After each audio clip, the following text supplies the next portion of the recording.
Good morning, good afternoon, good evening to everybody joining for today's GFAR Talks event. I used to say this is an innovation. I'm not so sure it still is, because we are already entering the second year of GFAR Talks events. My name is Hildegard Lingner. I'm happy to serve GFAR as Executive Secretary. We are pleased to have many of our steering committee members led by our chairperson as well. But the main objective of this GFAR Talks event is that we reach out to you and we try to disentangle topics that matter to all of you, especially to small-scale producers. This is the very mission of GFAR, using the global platform that we are entrusted with to put farmers at the very center of the transformation, desperately needed transformation of the agri-food system, and to support them in gaining stronger agency and voice to play their important roles. Today, we, as I said, we are entering our second year of GFAR Talks event, and I'm really happy that it's attracting more and more people. I think today we have more than 200 people who registered for a very important topic that will be discussed by two key speakers. And I'll hand over to our facilitator in a minute to introduce them. The question of today's meeting is, can higher education better meet the needs of rural agricultural communities? I think there is an easy answer to that. Let me say, yes, we can, but it's not as easy as that. And that's probably what we are going to discuss today. One of my favorite philosophers, Pierre Bourdieu from France, introduced the concept of cultural capital. And I think it's a very valid addition to I'm an economist, so forgive me, but to enrich the traditional concept of economic forms of capital only. Culture capital, the opportunity to go to access education, and especially higher education, which still is a privilege to many, is super important. And it's not only a privilege, and that is very much the point that Pierre Bourdieu meant and introduced with his concept. It's oftentimes misused to distinguish from what matters to the ordinary people. So he wanted to improve, to put higher education to use to improve equality of opportunities and of social mobility. And I think this is very much something we should all aim for. And let me add to what he was saying, it is also to serve people, to support small-scale producers, to reduce poverty, to achieve zero hunger, to achieve the SDGs at large. And I think in that understanding, yes, we have to use higher education to better meet the needs of rural agricultural communities. With this, I would like to hand over to our facilitator, Professor Dr. Syed Azam Ali, who will kindly introduce, not only chair and facilitate the meeting, but also introduce the two outstanding speakers we are happy to have today. Thank you. Thank you, Hildegard, and a very warm welcome to all of you, wherever you're tuning in from around the world. Now, I know there's enormous interest, and as a lifetime academic, it's a question that I ask myself every day. How does my teaching and research relate to the communities that I'm supposed to be working for, rather than simply working for the research outputs that I might want to see in terms of publication? So this is a central question, and we're delighted to have our speakers. And thank you, Hildegard, for introducing the topic. I'm going to just very quickly remind you of the format of these talks. If you haven't been to them before, we will have two speakers. I'll keep my introductions to a minimum because their CVs, brief bios, are actually on the website, but I'm going to introduce them, and each will speak for about 10 to 12 minutes to introduce the topic and the key issues that they feel are relevant to the title of this talk. We're then going to have a discussion, and it's very important that this discussion isn't just between the three of us, but includes comments, questions, clarifications, issues that you as the audience, you as the participants actually want to raise. And please would you use the opportunity to ask those or send those questions in, and I will try and fit as many of those questions in during the time we have for this discussion to both of the speakers. And then from there, we will try and move towards a view in which we can see where the actions are, because this is not an end in itself, this talk. This is going to lead to actions and issues that we feel need addressing for the GFAR community and beyond. So really, this is an active discussion, which we will continue in terms of actions. So please keep your questions coming in. I've already had some really excellent questions, and I'm looking forward to raising those with our speakers. As I say, I'll keep the introductions to a minimum. So each speaker will speak for 10 to 12 minutes, and one will follow the other. There'll be no break between them. The first is Jim French, and Jim is the Secretary General of the Global Confederation of Higher Education Associations for the Agriculture and Life Sciences. And this represents over 900 universities around the world, so a huge network of higher education institutions. So he's wonderfully placed to give a context and a background to the higher education perspective on this. And I'm really delighted to have Vincent Mariadho, who's the National Coordinator for Kenya for Prolinnova, which is promoting local innovation in ecologically oriented agriculture, an NGO-initiated international learning network. So you can see the combination between higher education and learning networks. Really, this is going to be the theme. So let me ask Jim, first of all, and both speakers are not going to use PowerPoint, so they'll be talking to you directly, and Jim will speak first, and then straight after that, Vincent will follow up, and then we'll move into our discussion. Jim, over to you.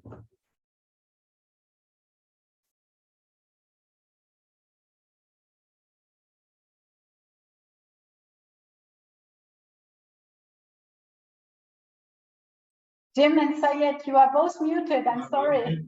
Jim, we just need you. Yes, great. Sorry. Okay, Thank sorry. you. I want to welcome everyone today to today's talks and to express my appreciation to the organizers for inviting me to speak today. I want to share my perspectives on higher education and the needs of rural communities from the perspective of colleges of agriculture and how we can better respond to the rural needs. I ask that you challenge me on the points that you disagree with and that you share your thoughts on this important topic. I hope to learn from you. Higher education is considered one of the best instruments for advancement of society and individuals. Historically, higher education has made significant contributions to development and the well-being of communities and humanity. Agriculture is a primary activity of the rural sector, and it is naturally interconnected with rural communities and society, providing as a source of food, income, and employment for the rural sector. Smallholders themselves produce most of the world's food. Agriculture is a driving force of rural economies and development, creating employment and businesses. Now, one of the regional purposes of colleges of agriculture and universities. First, they were created to train professionals from the rural areas so that they could return to their farms and improve productivity and farm life in the rural communities. They are also created to advance the agricultural sector, advance science, provide knowledge, information, and new technologies to farmers and their families. To support the farming community, the rural peoples with training and education to enable them to provide food for society and to improve their well-being. Agriculture and agricultural products are essential to economic development in life. So the question is, are universities adequately providing these services today? Let's examine this issue. Is a university degree in agriculture as relevant in value as it once was? Many people think not. They think that we have been failing in terms of our graduates and providing them with the tools they need to be successful upon graduation. Do students prefer to study other things? Many of them are much more excited about technology, communication, science, other areas besides agriculture. Are universities creating and providing the innovative technologies and responding to societal needs to feed a growing population? Yes, to some degree in many parts of the world, this is the case, in partnership with the private sector. But for smallholders, we have a long way to go to meet the needs of their farm families. Are universities engaged with the rural community? Or are the ivory towers more and more disconnected from the stakeholders? I'll talk more on this a little bit later. So let me address some of the challenges that affect and must be addressed by higher education. Challenges for the rural communities and society and how that impacts higher education. In rural communities and have a tendency to have a lack of access for their youth in terms of admission to higher education institutes. There's a bias against them from admissions exams, lack of preparation, increasing costs, quality of secondary education that affect their ability. But very important is the cost of higher education and the ability to pay for entering. Another question is gender a factor? I think it has been in the past, and it probably is in many parts of the world still today. Knowledge and information produced by higher education institution is not readily available to the rural sector. It's not produced in the format that's necessary. It's not accessible. It's not easily digested by members of the rural community. There's a lack of access to modern communication tools within the rural sector. This affected many of our universities recently with the pandemic because students that couldn't go could not get on virtually to continue their studies because of a lack of access to the communication tools. Another issue affecting society that's important for higher education is corruption and ethics. What is the role of higher education in terms of training our professionals to be ethical leaders in the future?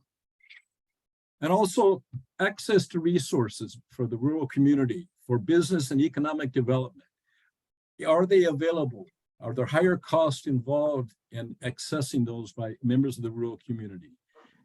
Universities can create incubators for the graduates and startups to help support this process. There's also challenges for the university education systems themselves in providing and being relevant to the rural communities themselves. I mentioned one, the idea that the universities have become more of an ivory tower. Most of our agricultural universities were originally built in rural areas, but the capital cities have overcome those rural areas and the universities find themselves now distant from the agricultural sector. They also are very much research dominated with rankings based on publications and sometimes not so relevant publications, not systematically focused on problem-solving research and innovations. Of course, there are exceptions, and I don't want to pretend that this applies to all universities. University impact on the rural community and society at large is not considered as part of the ranking system. This is something we should think about. Why can't universities be ranked by their impact, the impact their graduates have, the impact that they have in terms of creating a better society? And the university's impact on the rural community and society at large are also not considered in these rankings. So the university systems are faculty dominant educational system, professors as holders of knowledge. We all know this. We've all gone to the large lecture halls where all we do is sit there and listen and take notes. The professor was seen in the traditional system as the purveyors of knowledge to students. This is no longer the case. We have access to information and knowledge readily available to us at the tips of our fingertips through computer systems and the internet. Most universities and large universities have a lack of focus on student learning itself because of this dominance on research. So students have become passive learners, not invested in their own learning, and of course, not. Also, there's challenges today in agriculture, and that impacts our higher educational systems.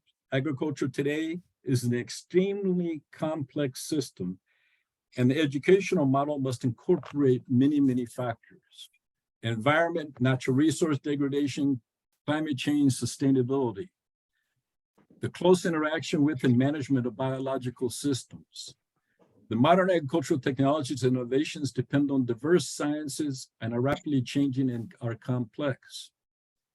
Agriculture itself is seen as a business, and this transforms and produces products according to consumer needs and demands. Consumer preferences themselves for quality, including price, origin, color, organic, or environmental friendly, among other factors that they consider. The impact of agriculture on health and nutrition and the idea of value creation are all ideas and concepts that when we think about agriculture today, university systems have to think about how do we educate our future leaders to deal with these. So agriculture is more complex, scientifically based business systems requiring systems thinking and ability to solve complex problems. So to be more effective as professionals, to have impact, we need to also provide students with the learning that helps them to meet their employers' expectations so that they can have an impact upon graduation. They need to learn the appropriate technical tools and theoretical principles, of course. This is a basis. However, employers today, and to be successful, are expecting graduates to have a higher degree of learning, including several soft skills. They have capacity of thinking systematically, analytical and critical thinking skills. They become proactive problem solvers that can create innovative solutions, appropriate communications skills, interpersonal and teamwork skills, and ethical leadership, to name a few of those essential soft skills. So do today's universities prepare professionals and agents of change that will impact our communities and society with the capacity to contribute to community agricultural innovative systems? For the most part, I believe they are failing to do so. Of course, there are exceptions. Universities need to change their educational models to create more transformational learning systems to produce professionals as ethical leaders and agents of change. They should introduce greater access to higher education for rural communities, student learning as the center of the educational model, experiential and active learning to introduce pedagogy that permits the application of theoretical concepts to real-life situations in order to allow them to develop those essential soft skills that we were talking about earlier. And the universities must engage systemically with the rural communities and beyond. Community leaders, farmers, businesses become core partners of the university educational model. They should be invited into the classroom on a regular basis. Students and faculty should learn to respect, understand, and empathize with the needs of the rural community by living with the rural community, by sharing with the rural community, by bringing them together as part of the overall learning center. Students and faculty systematically should engage with the rural community through program courses, service learning, residencies, and internships based on the experiential learning model. Live with, work with, and learn from the community members. University offers knowledge-based services to the community involving the students. And the university should be a strong partner with an agricultural innovation systems themselves. So that faculty and students should also, research is important, and research should take place, and we should be developing those technologies that are appropriate for the small producers around the world. So faculty, and together with students, should become involved in the problem-solving research process on a regular basis to work with the community members to meet their needs themselves. Also, we should introduce entrepreneurship and business skills into the new model, the innovative model, to help create an entrepreneurial mentality for the creation of employment, also to understand better the business sense. And values-based education should be a core component. So university transformation is possible for informed and committed leaders. It leads to an engaged university system recognized for the quality of its education, its graduates, and the services and impacts the university can have on the rural sector. But this is another chapter. Thank you for the opportunity to share these thoughts with you, and I look forward to a stimulating discussion. Thank you very much, Jim, and thank you for setting a long list and comprehensive context for the talk. And I know this will be something Vincent will reflect on as a graduate of Nairobi University. Vincent has already been through the higher education system. So Vincent, over to you for your opening remarks, please. Thank you very much. Ladies and gentlemen, thank you for your audience. Indeed, I'm very much thrilled at the diversity of my audience, drawing experts and people from agricultural research and development sector, who are all pulling together for a food and nutrition secure households and sustainable livelihoods, especially with focus on small-scale farmers who are the major food producers in developing countries. On to our topic of the day. As key actors in the agricultural research and development, it is our collective quest to find an answer whether higher education can better meet the rural agricultural communities, the needs of rural agricultural communities. I know even within this audience, we all got mixed opinion and reactions towards the same. But friends and colleagues, permit me to remind us that there is no greater need to the rural communities superseding greater yields, which translates into food and nutrition security and sustainable livelihoods through their income. Indeed, for them, the measure of satisfaction is in the yields, meaning low yield, no satisfaction, higher yields, higher satisfaction. What then can the higher education do to ensure this satisfaction? In answering this, ladies and gentlemen, in my opinion, I feel that the universities or the higher education education centers have the following roles to play. One, knowledge generation and development. This is to provide a good platform for mutual learning and co-creation. And in this, I will segregate it into two bits. The first bit under this is on the research aspect. Universities or higher education centers should be working jointly with farmers to conduct research based on the farmers' needs, desires, and areas of focus. You will agree with me, for those who have interacted with the farmers, that farmers really best understand their situation, their constraints and challenges, and are doing all that is within their capacity nearly on a daily basis, usually using their own creativity or innovations, locally available assets and resources to address these constraints. This therefore, we should therefore reflect if higher education is really facilitating their graduates, preparing their graduates to endorse or embrace such kind of research, joint research with farmers.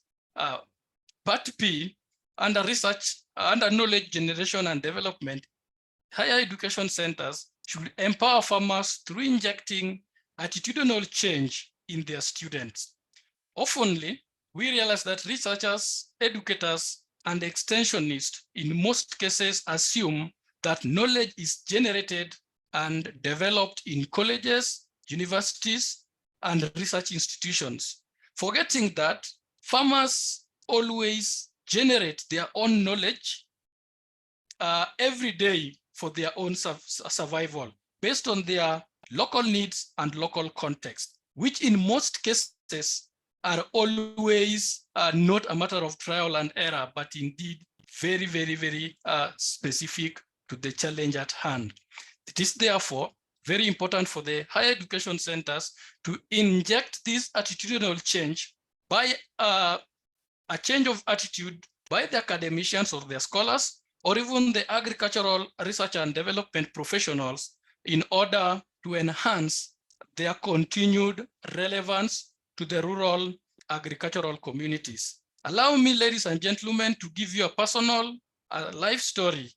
As a fresh graduate, feeling full of knowledge and fully baked, went to the field, assuming that with the much knowledge that I had gained from classroom and laboratories, and of course, the field attachment and all that, I was now in a better position to pass my knowledge, guide my farmers to achieve food and nutrition security. The shock of my life was the farmers were much more knowledgeable than I could say I am, because for them, these are things that they interact with on a daily basis.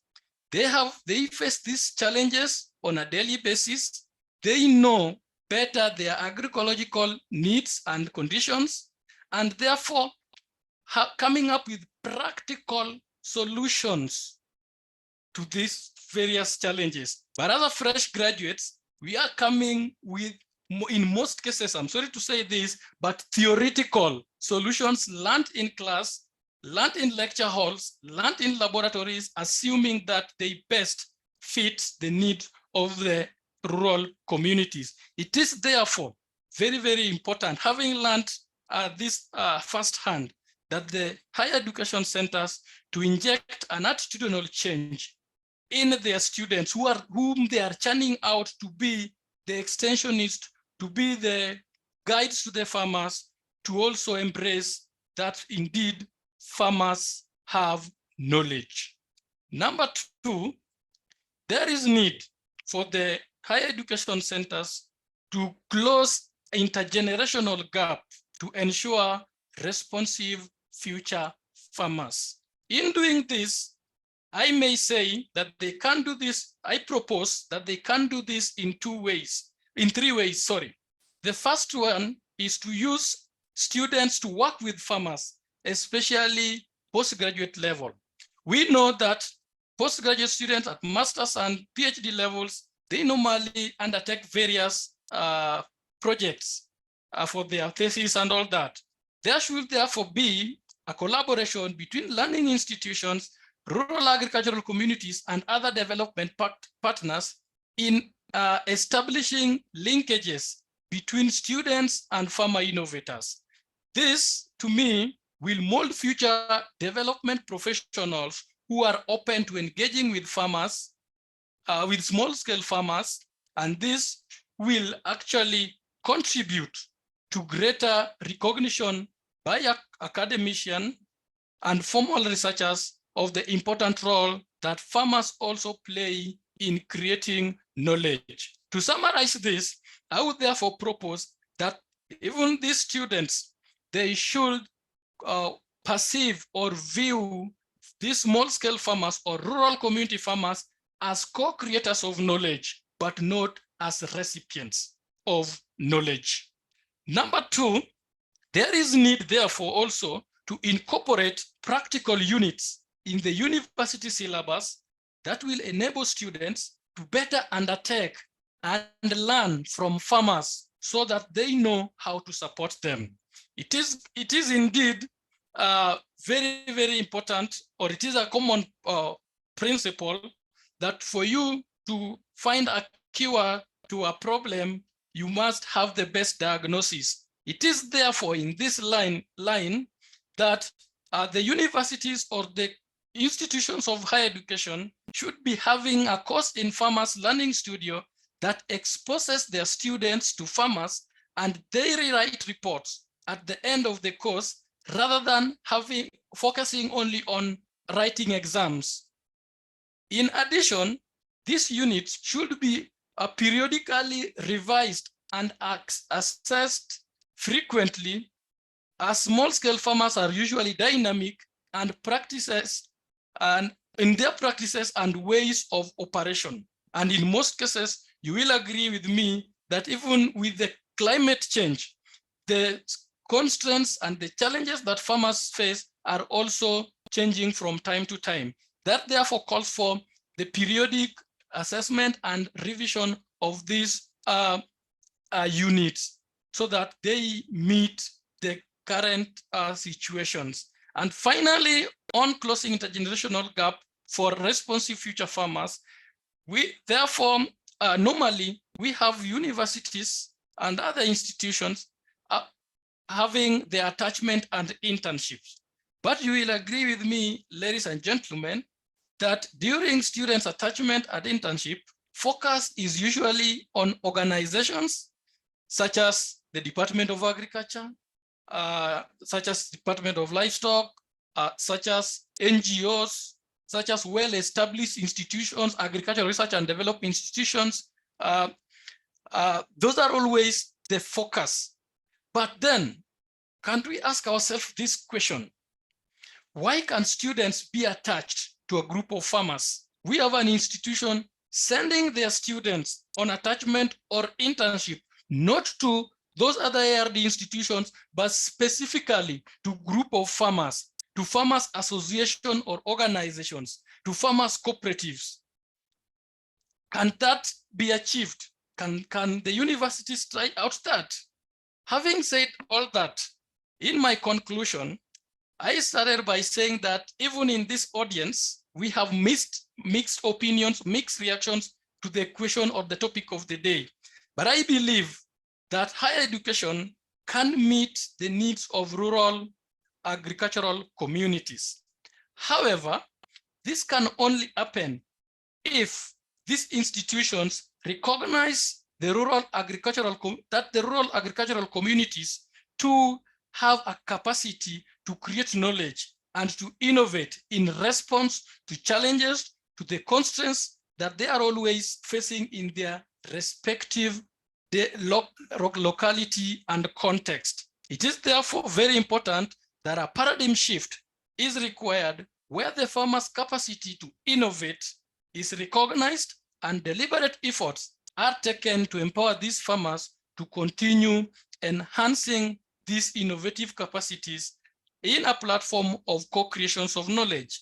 The involvement of youth in this process is also very important, as it will ensure that there is that intergenerational continuity of these innovative capacities.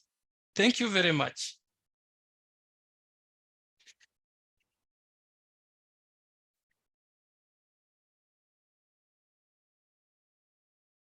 Yeah, I believe you're on mute. Sorry, I want to thank Vincent and I want to thank James really for inspirational introductions and really very, very dynamic. So I can see questions are coming in, you know, significant numbers of questions are coming in. And I'm going to have to try and group these questions together and put them to both of you so that we can try and get from these introductions some level of discussion that leads us to action. So let me ask the first question that has come in to me, and it really gets to the nub of both of your presentations. So we know, and I know when we talk outside our academic circles, people say, oh, ivory towers, you know, universities are ivory towers. And Vincent, you touched on the disconnect between institutions and the rural community. So let me ask you first, and then Jim, if you could reflect on this. Why don't we do it? Why don't agricultural universities systematically engage with the rural community when it seems so logical, such an obvious thing? You know, these are our people that we don't actually engage with, and we actually do something completely divorced from them. So Vincent, answer that if you may. Why don't universities do more with the communities that's supposed to be their clients and their communities that they represent? Thank you very much, Shahid, for the question. Indeed, that is a weakness that the actors in the ARD sector should really find a way of bridging that gap. And that is why in my submission, I did mention that there is a need for periodic assessment and revision of the units. In this context, I would therefore then put it that there is a need for that periodic assessment if there is still a link between the education sector, the higher education sector, and the needs of their clients who are indeed the farmer.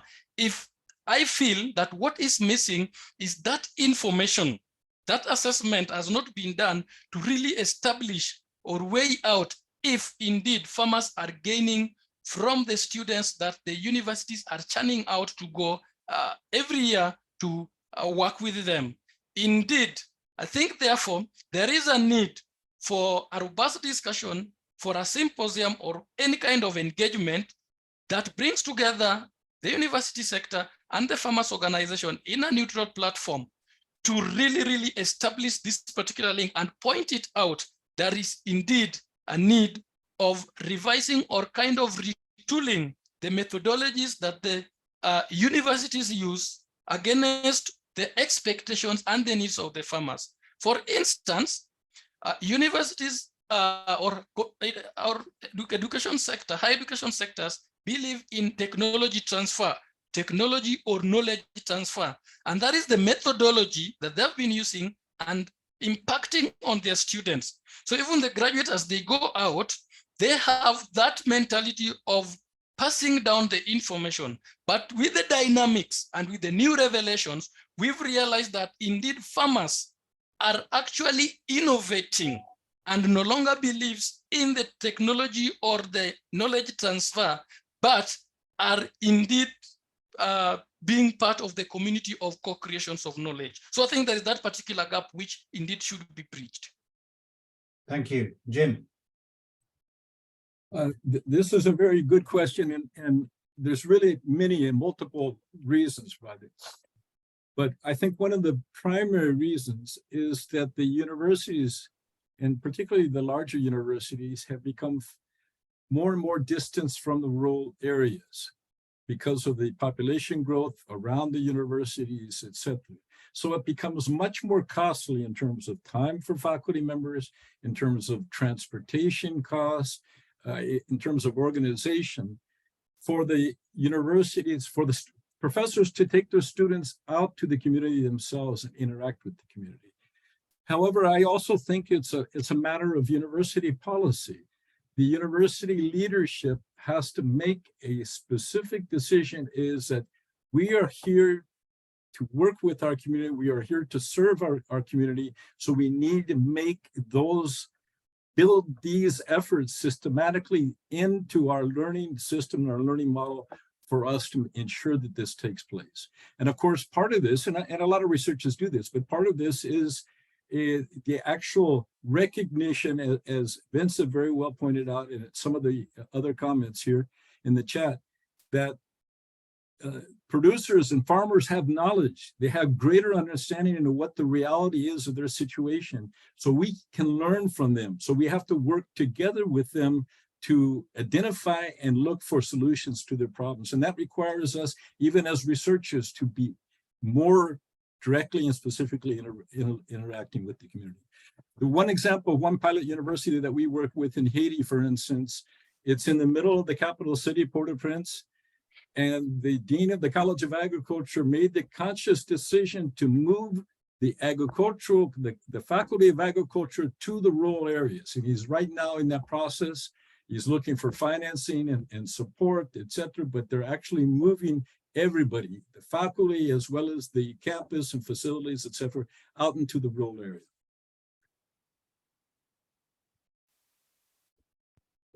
Taking that on, and certainly both of those perspectives are, we should be closer to the community, both physically and if you like, intellectually and philosophically. So how do we get closer? And Vincent's point, which of course we hear that we have to actually not pay more than lip service to, is co-innovators of knowledge, co-innovators of innovation.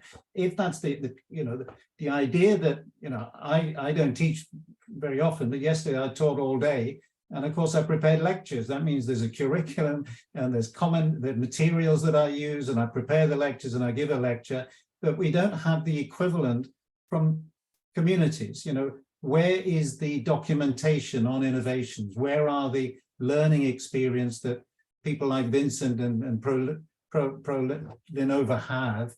Can we bring those together and document them so that as co-innovators, they're also actually co-owners of the knowledge systems that are presented that actually students have access to?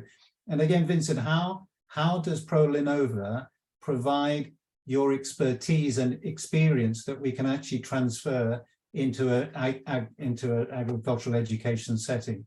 Because examples are great, but where is the sort of information that we can make available beyond the case study that is specific to that location? Thank you very much. Prolinnova which is promoting local innovation in ecologically oriented agriculture and natural resource management, is actually a community of practice. And as it is, it forms a multi-stakeholder platform of various expertise from various institutions diversified within the agricultural research and development. So with this platform, there is a platform that it creates a platform that provides for mutual learning and mutual co-creation of knowledge between farmers and these experts. And in doing so, we first identify these local innovators. We know that there's, as I mentioned, that farmers, in the face of challenges, they try in any way possible to come up with their own solutions first to these particular challenges that they face. So those are the innovations that the multi-stakeholder platform identifies. After it is identified, there is a forum or an exercise which we call joint experimentation, farmer-led joint experimentation. This is an experimentation that involves other players in the ARD sectors, but as the name suggests, it is led by the farmer. So once these are done, we document these processes very well, and we also provide exposure, trainings, and capacity building to these particular farmers in that environment of co-learning. There is no feeling of superiority between the farmer and the experts involved. So the documentations are there and are shareable in our websites, and we also have some audio-visual documentations on our YouTube channel. So there is a wide platform, because one thing that we encourage at Prolinnova is wider application of this concept, believing in two key principles. That is the principle of adoption, where a community or an innovator or a farmer may take up an innovation generated by another innovator, but works best in our context and use it as it is. Or the other principle of adoption, where an innovator or a farmer or any other agricultural practitioner may pick an innovation, bring it to a new locality or a new context, and realize that it doesn't work that much well, it is not effective that much well in that condition, and customize it a bit, adjust it a bit to make it fit within that particular context. That brings now the difference between the adoption and the adoption that Prolinnova believes in. Thank you. Jim, do you want to make any comment on that, response to that? No, I agree with Vincent's and the experience that they've had have been exceptional in that sense, and I think that's very critical in terms of the process itself. And to involve students as part of that process itself, I think would be part of that partnership with the university. I'm going to change the topic because there's so many issues that people are raising, and I want to be able to cover different ones as much as I can. But one is agricultural education tends to be out of date. You know, we're often teaching students 60s and 70s technologies. We're using lectures that we've been giving for maybe 10 years. We give the same lecture, don't we? So what about future agriculture? What about the challenges we're facing now and in the future that people are now not providing in the educational system, but farmers are actually meeting every day? So, different models of agriculture, how do we bring them in to the agricultural education system? Agroecology, for instance, natural farming systems, conservation agriculture, even vertical farming, urban farming. These are all, if you like, buzzwords. These are all multifunctional aspects of agriculture, but we're still teaching traditional, single crops grown as monocultures in fields. How do we break that cycle? Because university is supposed to be at the front edge, but actually they're lagging behind the innovations that are actually going on in the real world. So how do we bring those innovations into the educational system? How do we bring the alternative agriculture of future, climate of future? These are the sorts of issues that farmers face every day. Again, let Vincent go first, and then Jim, you can respond on that. Sorry, I missed your question. Well, I think it's really, how is education addressing future issues rather than previous issues?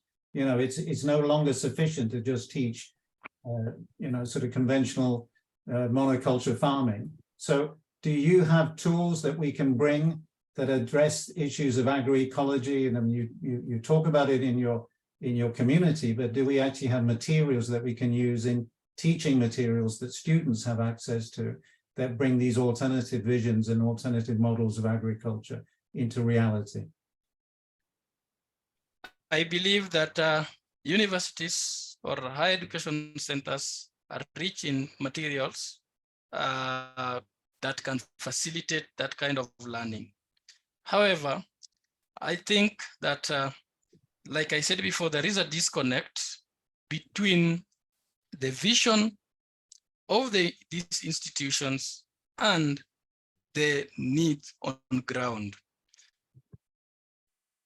This simply means that universities are investing much, and we've seen they are investing much on scientific research, which is good, but they're missing out on the bit of the need-based research.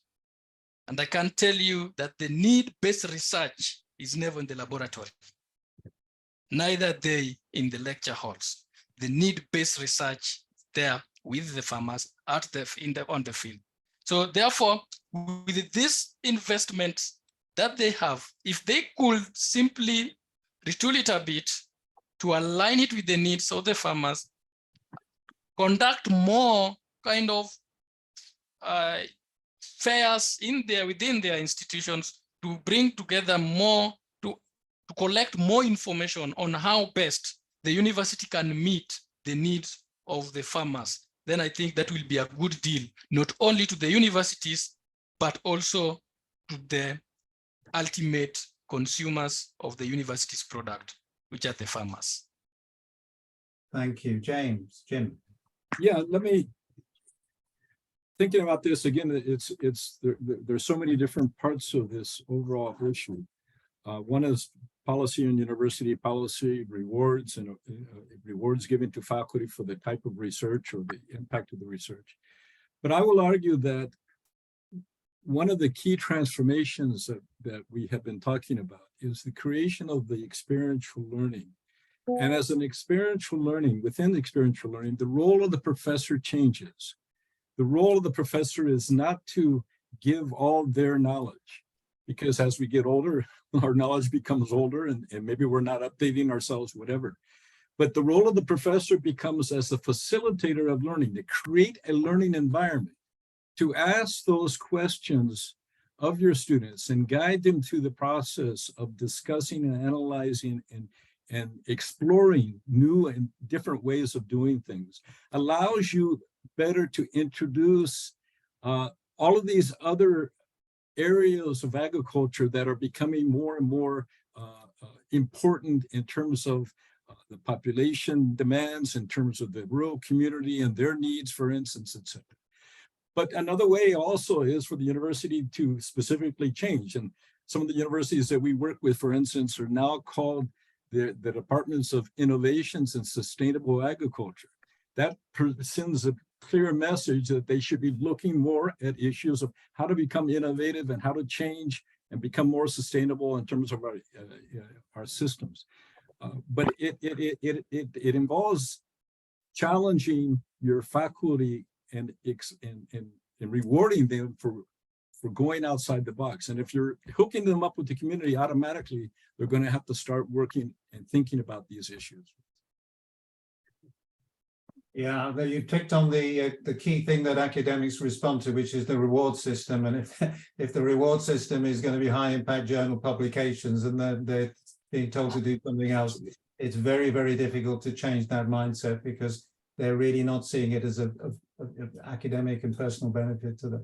Jim, I'm going to keep you online because I want to ask another question, which is, with 900 universities in your network, how do we bring new tools, digital tools, technologies that can make teaching and learning easier and more accessible to communities than formal standing up and talking in front of a lecture theatre? So how and what are the new technologies that we can now begin to think about that actually fast track some of the teaching that we actually now have to bring into the real world?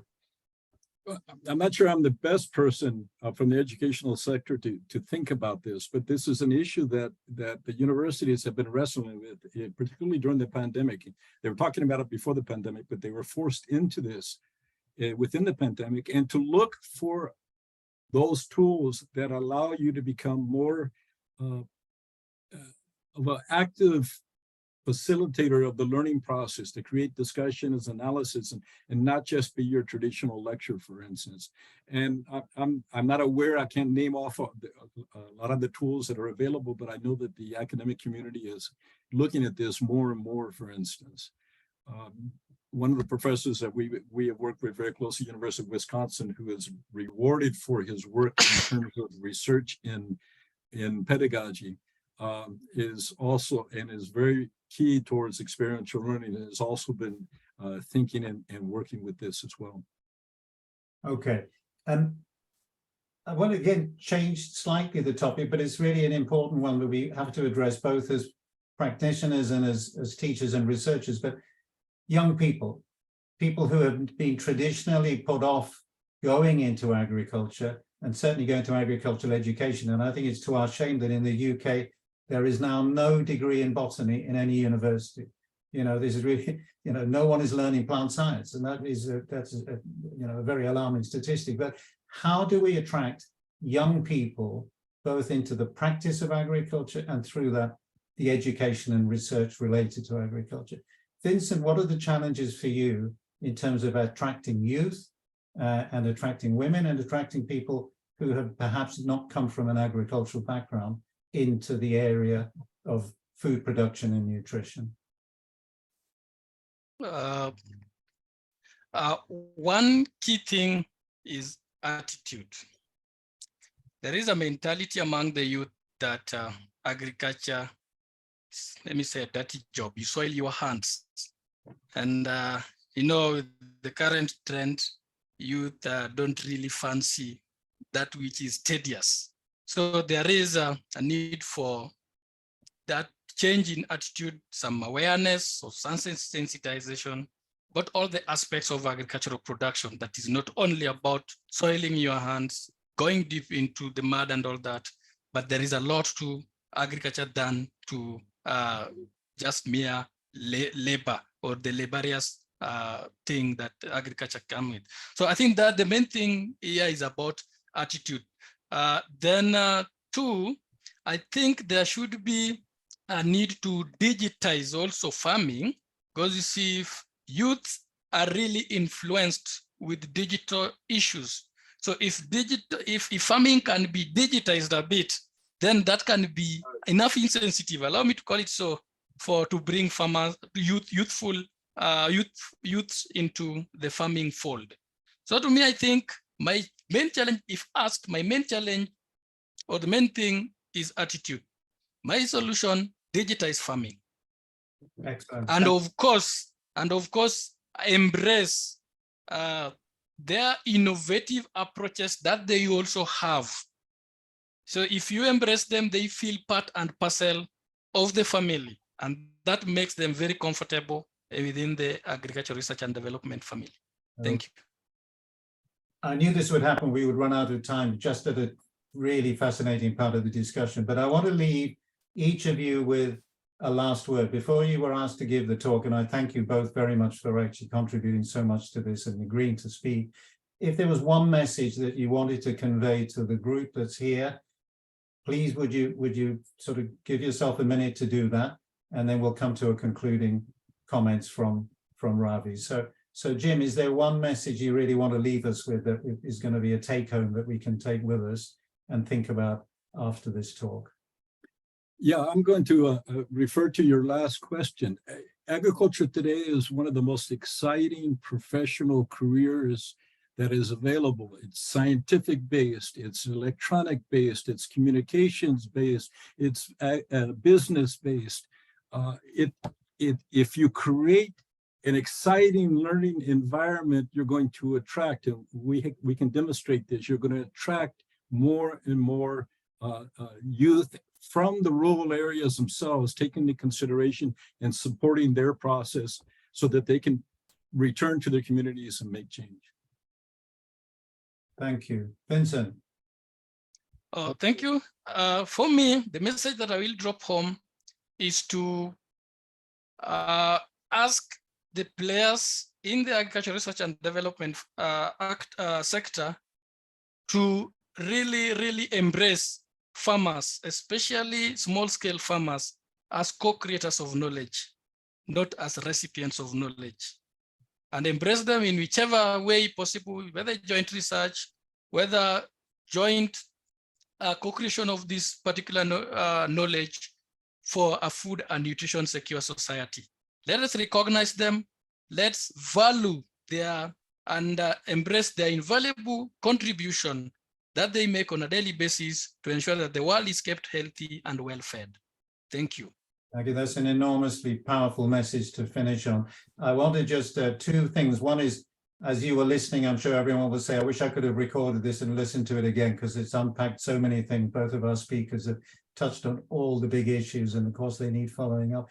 The answer is you can, and next week there will be a recording available of this talk, and I'd ask you to do two things. One is, where you find an opportunity, please bring this to the attention of everybody that you know who is not here today. And I think from memory, this is the largest group that attended the GFAR talk.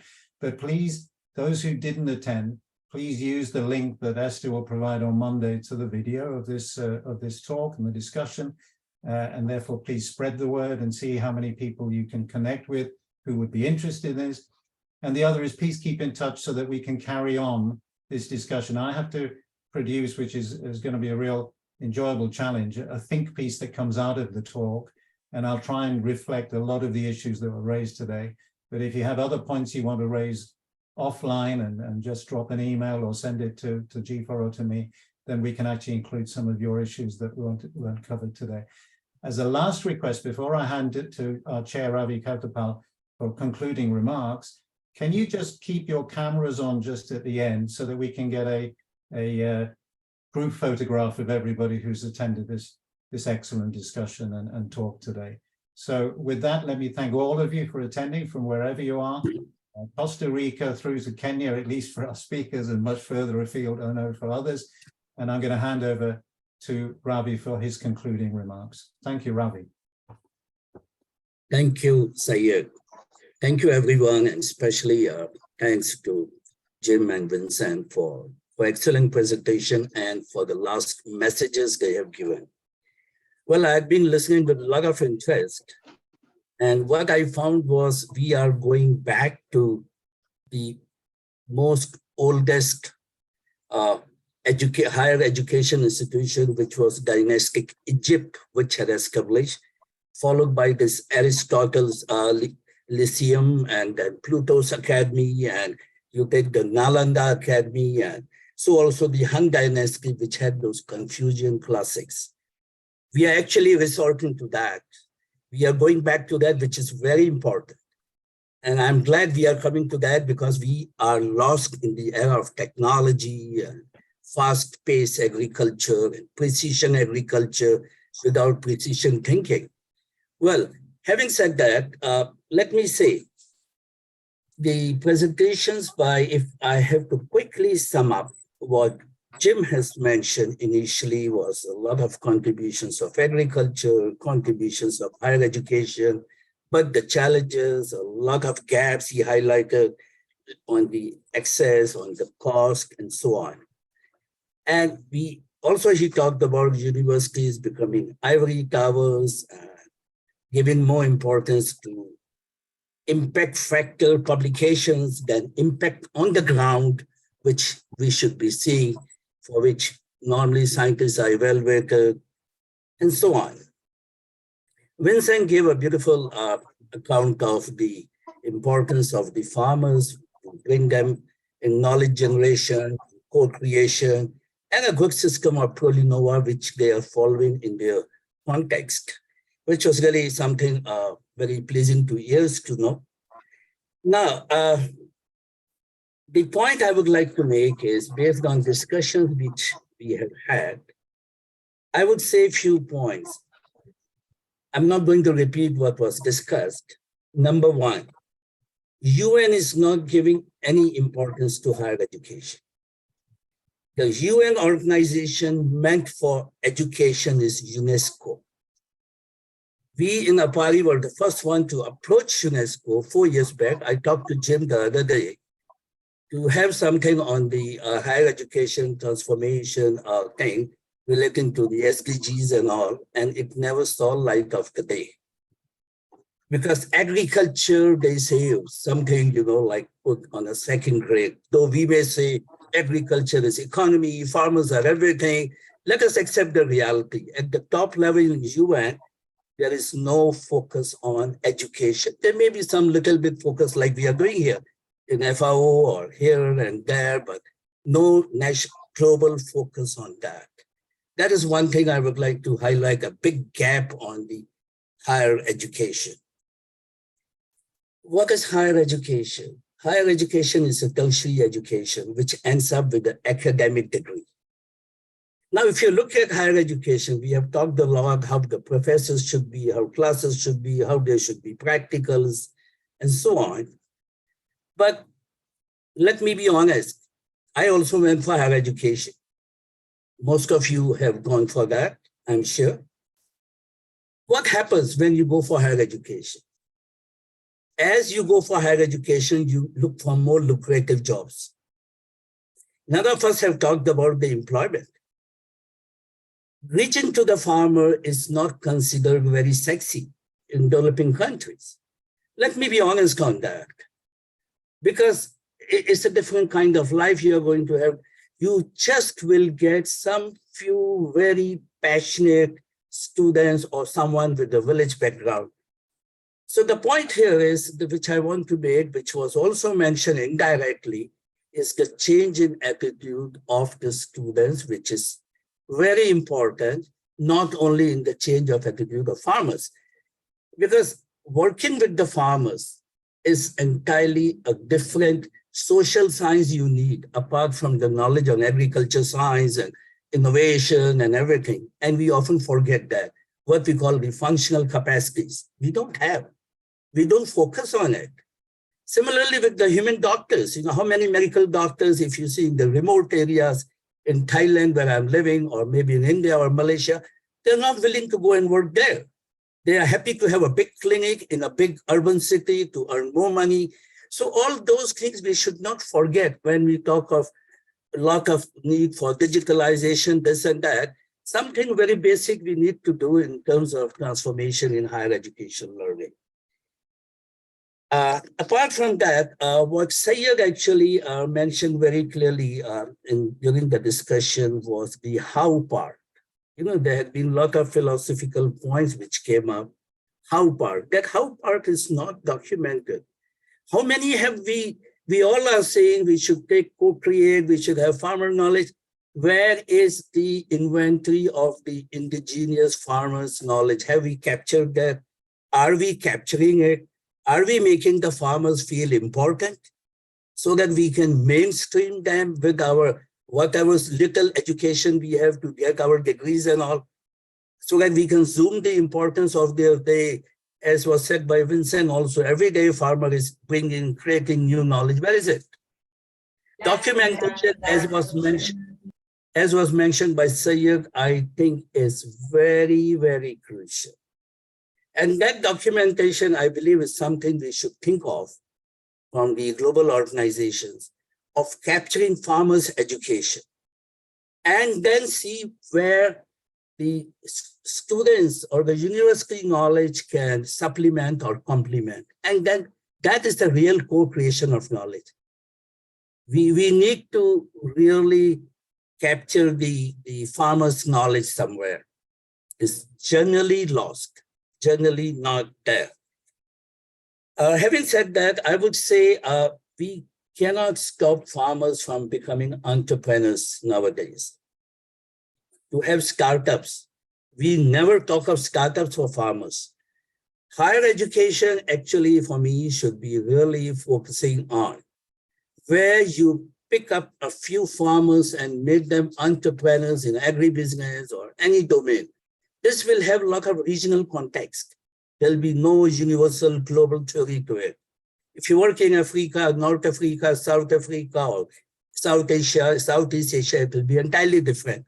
You need a lot of local, regional, sub-regional context. So I think we did have a very good discussion, but there is a lot to do if we use the word transformation learning, if we talk of experiential learning, and if we really talk of transformation of agriculture through higher education. It's a beautiful domain. It is a completely virgin land. There is a lot to do. No UN organization is coming up in a big way. I think this is something organizations like GFAR should consider taking it further in a more aggressive way. And it was mentioned in the chat by, I think, Alexandro, that there is a collective action which is being planned, which is going to come up. And I think from this, given GFAR Talk, we have learned a lot what we can even add in that collective action. A lot of good things came from GCHERA and from Prolinnova and from many of the participants in discussion.